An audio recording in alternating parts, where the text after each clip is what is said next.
मैं प्रतिभा मिश्रा आज आपके लिए लेकर आई हूँ म्यूज़िक क्लास का पहला लेसन। पहला लेसन इसलिए क्योंकि जब भी कोई व्यक्ति ये मन में प्लान करता है कि मैं संगीत सीखने वाला हूँ या सीखने जा रहा हूँ, चाहे वो क्लासिकल हो या इंडियन हो या कर्नाटका का हो या फिर लाइट म्यूज़िक हो, किसी भी प्रकार का म्यूज़िक हो, सबके मन में एक सवाल रहता है कि हम जाएंगे और म्यूज़िक बजाएंगे, लेकिन शुरुआत किसी को पता नहीं होती है कि हम कहाँ से करने जा रहे हैं। ठीक है, तो वही शुरुआत में हम सबसे पहले क्लास में क्या पूछते और क्या बताते हैं वो मैं आपको बताऊंगी। तो सबसे पहले संगीत की क्लास की शुरुआत ही इसी से होती है कि संगीत किसे कहते हैं। ठीक है, तो जब भी मैं जनरली कोई भी व्यक्ति आता है उससे पूछती हूँ, या चाहे ऑनलाइन क्लास में हो चाहे ऑफलाइन, कि संगीत किसे कहते हैं, तो उनके पास मिला जुला उत्तर रहता है। तो एक शब्दों की परिभाषा के सहित एक छोटी सी डेफिनेशन मैं आपको बताना चाहूँगी। संगीत किसे कहते हैं? संगीत गायन, वादन और नृत्य, इन तीनों कला के समावेश को संगीत कहते हैं। ठीक है, तो गायन आपका हो गया सिंगिंग करना या गाना गाना, वो किसी भी प्रकार का गाना हो सकता है। फिर बजाना आपका ये इंस्ट्रूमेंट प्लेइंग है, कुछ भी, कैशियो, गिटार, हारमोनियम, ढोलक, कुछ भी, ये इंस्ट्रूमेंट प्लेइंग जो है वो बजाना। और नृत्य, नाचना, ये भी संगीत का, ये तीनों ही कलाओं के समावेश को हम संगीत कहते हैं। ठीक है, अब संगीत में सबसे पहले गायन को श्रेष्ठ माना गया है। उसका एक कारण है क्योंकि गायन आप स्वच्छंद रूप से बिना इंस्ट्रूमेंट के, बिना डांस के आप गाना गा सकते हैं, लोगों को एंटरटेन कर सकते हैं, खुद को एंटरटेन कर सकते हैं, और जो गाना है वो अपने आप में एक पूर्ण विधा है।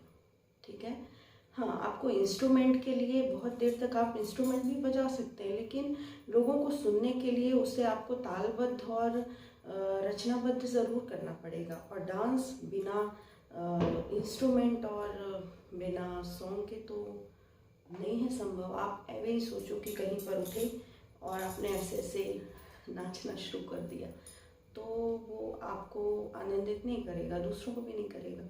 इसीलिए इन तीनों विधाओं में सबसे श्रेष्ठ गायन को बोला गया है। ठीक है, तो गायन, वादन और नृत्य, इन तीनों कला के समावेश को हम संगीत कहते हैं। फिर शुरुआत का पहला लेसन कहाँ से आता है? अलंकार। ये जो हम बजा रहे हैं, स्वर, सुर, ये सारे स्वर जो हैं ये अलंकार की श्रेणी में तालबद्ध किए गए हैं या रचनाबद्ध किए गए हैं। तो दूसरा सवाल आता है अलंकार किसे कहते हैं? तो म्यूज़िक की क्लास में हमारा दूसरा सबसे ज़रूरी स्टेप ये रहता है कि अलंकार किसे कहते हैं। तो मैं बताऊं कि अलंकार की एक परिभाषा है छोटी सी, स्वरों के नियम अनुसार चलन को अलंकार कहते हैं। इसकी कई कड़ियाँ होती हैं जो आपस में एक दूसरे के साथ जुड़ी होती हैं। ये हो गई परिभाषा। अब इसको यदि हम विस्तारित करने जाएं तो ये परिभाषा बहुत बड़ी हो जाएगी। कैसे? स्वरों के नियम अनुसार चलन, मतलब सा है तो इसके बाद ये रे आएगा, फिर गा आएगा, मा, पा, धा, नी, सा। ये स्वरों के नियम अनुसार चलन को हम अलंकार कहते हैं। इसकी कई कड़ियाँ होती हैं। कड़ी कैसे?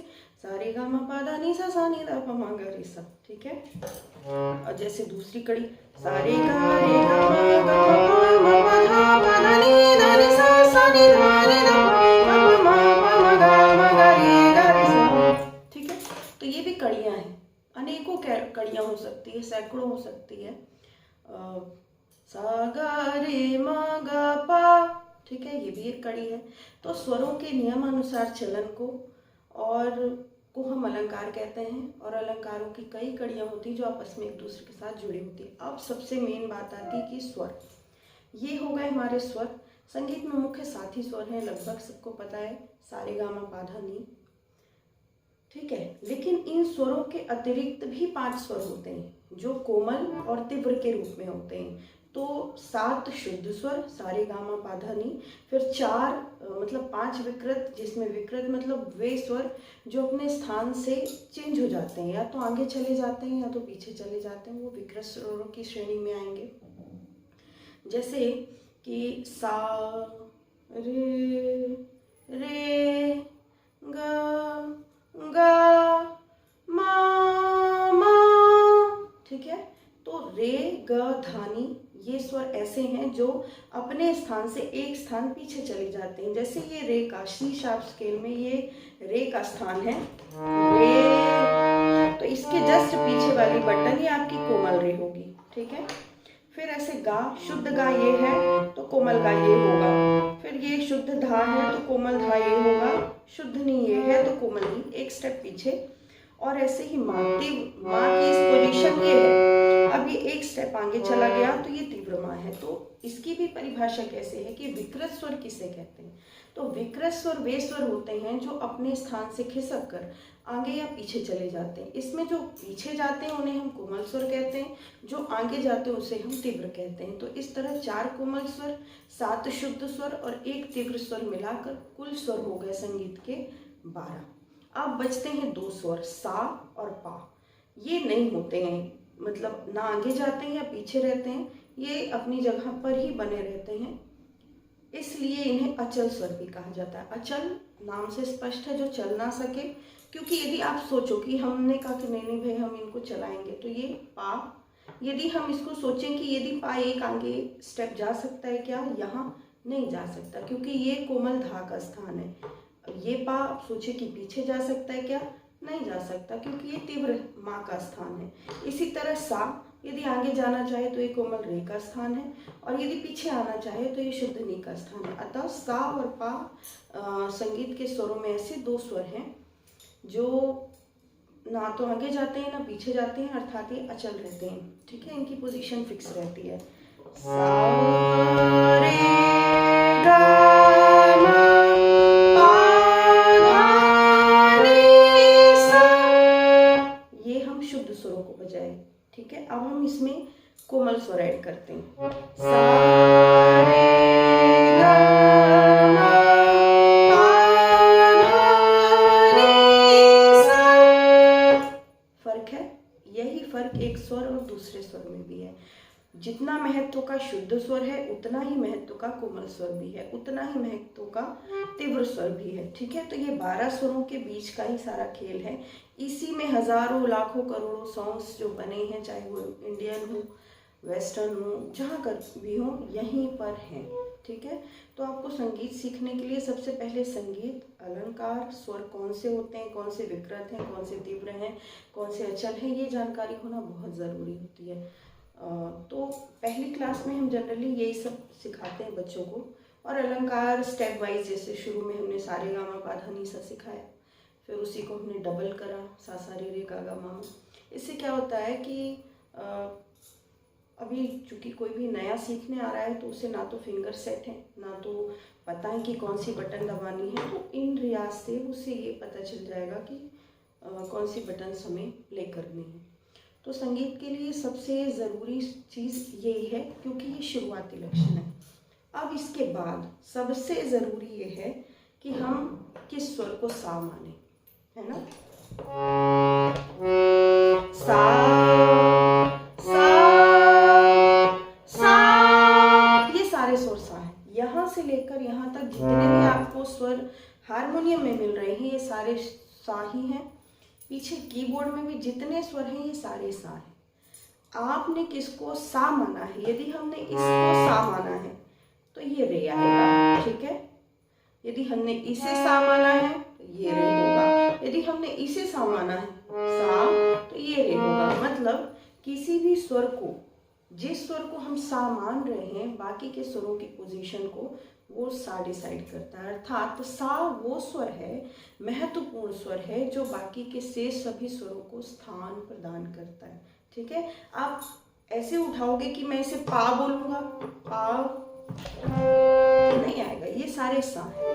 पा क्या होगा या कौन सा स्वर होगा, ये इस पर निर्भर करता है कि आपने सा किसको माना है, ठीक है। तो जब आप किसी भी बटन को कहीं से बोल दिया कि मैं इसे सा मान रहा हूँ, ठीक है, कहीं का भी उठा लिया सा सा, तो इसके बाद ये रे होगा, ठीक है। ये कोमल रे का स्थान है। फिर इसके बाद ये कोमल गा, शुद्ध मा, तीव्र मा, पा, तरह स्वरों का क्रम चलता है।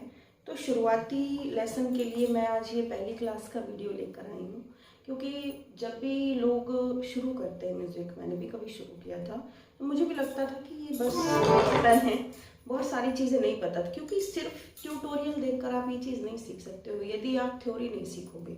और मैं इसीलिए आज थ्योरी बताने के लिए लेसन लेकर आई हूँ, क्योंकि जैसे आपने ट्यूटोरियल देखा तो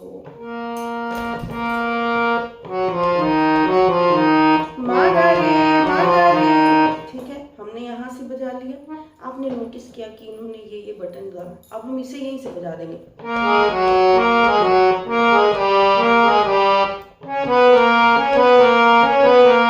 कहीं से भी वही स्वर आ रहे हैं।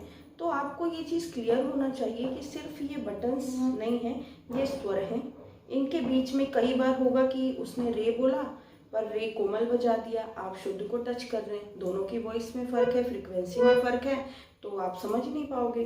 तो आपको ये जानकारी ज़रूरी होना चाहिए कि स्वर भी हैं, स्वर के अंदर कोमल स्वर हैं, विकृत स्वर हैं, उसके अलावा थाट है, अलग अलग थाट पे स्वरों की प्रैक्टिस की जाती है, और सबसे ज़रूरी अलग अलग स्केल है, अलग अलग वॉइस के हिसाब से। आपको सिर्फ ये जानना है कि हम जिसे सा मान लेंगे वो तय करेगा कि रे गा मा पा धा नि सा क्या होगा, पहली चीज़। दूसरा, यदि सा की पोजीशन ये है, आप कीबोर्ड के हिसाब से देखें तो यदि सा ये है तो एक कदम आगे रे होगा, फिर उससे आगे ग होगा, ठीक है। सा रे, थोड़ा थोड़ा सा ये ऊपर होते जा रहे हैं, सा रे ग मा पा धा नी सा, फिर ये सा, ये सतत है, ये साइकिल चलता रहेगा। इस सा के बाद फिर से रे, अभी मंद्र का सारे गामा है, फिर मध्यम का आएगा, फिर तार का आएगा, ऐसे अलग अलग फ्रिक्वेंसी के सारे गामा पा धा नि सा आते रहेंगे। तो ये तय करेगा कि आपने सा किसको माना है। और शुरुआत अलंकारों से ही होती है। अलंकार किसी भी, जैसे हम कोई भाषा या सब्जेक्ट सीखते हैं, मैथ्स हमें सीखना है तो शुरुआत 1 2 3 से होगी, इंग्लिश सीखना है तो ABCD से, इसी तरह हिंदी की शुरुआत वर्णमाला के स्वर और व्यंजन से होती है, इसी तरह ये संगीत की वर्णमाला की शुरुआत सारे गामा पा धा नि से होती है, और यहीं से आपको भी करनी पड़ेगी।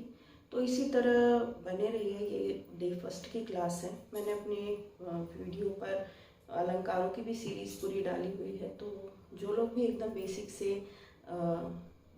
म्यूज़िक सीखना चाहते हैं, संगीत में रुचि रखते हैं, घर में बैठे आसान तरीके से सीखना